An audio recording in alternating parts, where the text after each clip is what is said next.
අද අපි අඹ කරියක් හදන්න යන්නේ.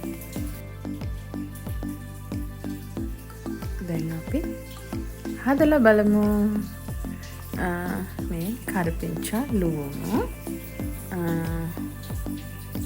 අම්මිරිස් මේ තියෙන මිරිස් කුඩු 3-5 කහ ලුණු සීනි ටිකක් කුරුඳු පොතු මේ තියෙන මගේ අඹ ටික කපා ගත්තා. ඊට පස්සේ මුලින්ම තෙල් ටිකක් දා ගන්නවා මම තාච්චියට. ඊට පස්සේ මම නම් ඉතින් අප ටිකක් දා ගන්නවා. ඒක හොඳට රත් වෙන්න තිබ්බට පස්සේ පිපුරුවට පස්සේ ලුණු ටික දා ගන්නවා. ඊට පස්සේ කරපිංචා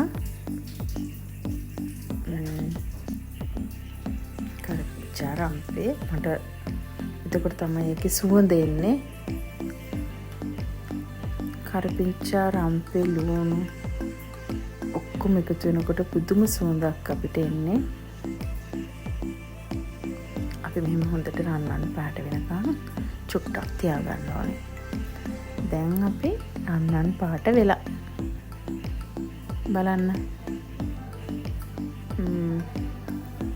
ඊට පස්සේ මම අර කුරුඳු පොතු ටික ඒ ටිකත් මම දා ගන්නවා එනසල්ලටය. ඊට පස්සේ ඒකටම මිරිස් කුඩු ටික දාලා චුට්ටක් කලවම් කරනවා. ටිකක් රන්වන් පාට වෙනකම්. මං ආසයි අඹ කරිය රන්වන් පාටට හදන්න. ඒක මගේ විදිහ. ඊට පස්සේ අඹ ටික මම දා ගන්නවා. ඒකත් හොඳට මම මික්ස් කරගන්නවා. මේ විදිහට හොඳට මම මික්ස් කරගන්නවා.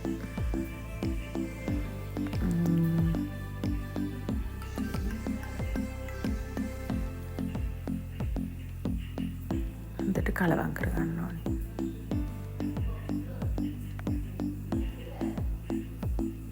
ඊට පස්සේ 3-5 ටික ඔයාලට කැමති නම් අමු 3-5 ගන්න පුළුවන්. ඔයාලට කැමති නම් බෙදපු 3-5ත් ගන්න පුළුවන්.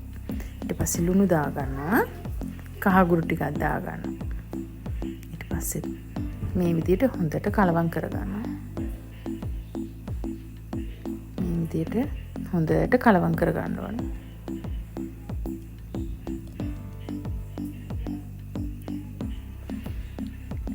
ඊට පස්සේ මට මේ ටික තැම්බෙන්න ඕනේ ටිකක්. ඒක නිසා වතුර ටිකක් දා ගන්නවා. ඒක Tamanට කැමති ප්‍රමාණයකට.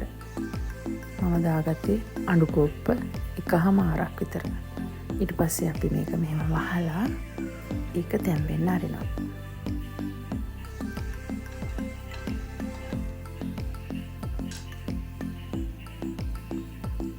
මම මේ දාගත්තේ මං තියාගත්ත සීන් ටික. ඊට පස්සේ අඹ කරිය හැදිලා ඉවරයි. මේ තියෙන්නේ අපි හදාගත්ත අඹ මාළුව.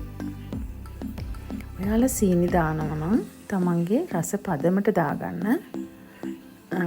එක එක්කෙනාගේ රස එක එක විදිහ නිසා. මේ තියෙන අපි හදාගත්ත දුඹුරු පාටට හුරු මගේ අඹ කරිය. ඔයාලත් මෙහෙම හදලා බලන්න. ඔයාලත් මෙහෙම හදලා බලලා ඔයාලගේ අදහස් මට කියන්න. ඊට පස්සේ ලයික් දාන්න, කමෙන්ට් කරන්න. මම වහන් හිටියට ස්තුතියි.